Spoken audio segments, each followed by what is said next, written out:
كيفكم صبايا؟ ان شاء الله تكونوا بألف خير. كنت بدي اعمل ايس لاتيه فجيتوا على بالي فقلت اشارككم معي كيف بدي اعمله. عندي هون حليب سائل وتلج، وعندي هون حطيت كاسة مية مع كاسة نسكافيه جولد مع كاسة سكر، وضليتني اعملهم على الميكسر الخلاط الكهربائي لحد ما صار فوم. طبعا كانت العلبة مليانة عندي ولكن خلصت، بس حبيت اورجيكم. هذا بالفريزر كان. هلا بدنا نعمل شو بدنا نعمل. اول اشي هحط معلقة من هذا حسب انتم بتحبوا، مثلا تقيل او خفيف.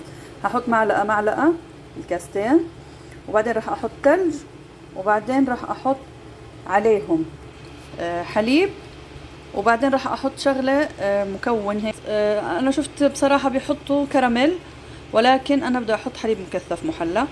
وصح الطعم كتير كتير كتير طيب خرافي.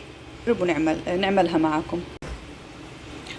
عندي هون هذا الحليب مكثف محلى بدي استعمله، طبعا حسب يعني كمية الحلاوة اللي بتحبوها.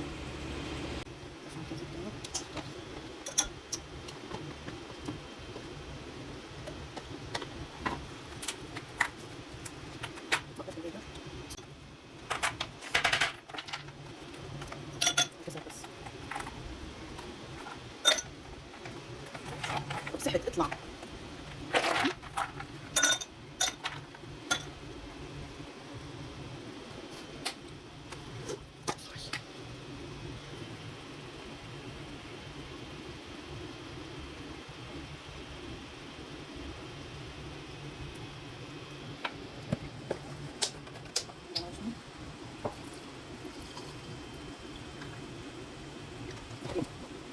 حليب وقف. انا بشغل هجيب شو دقيق.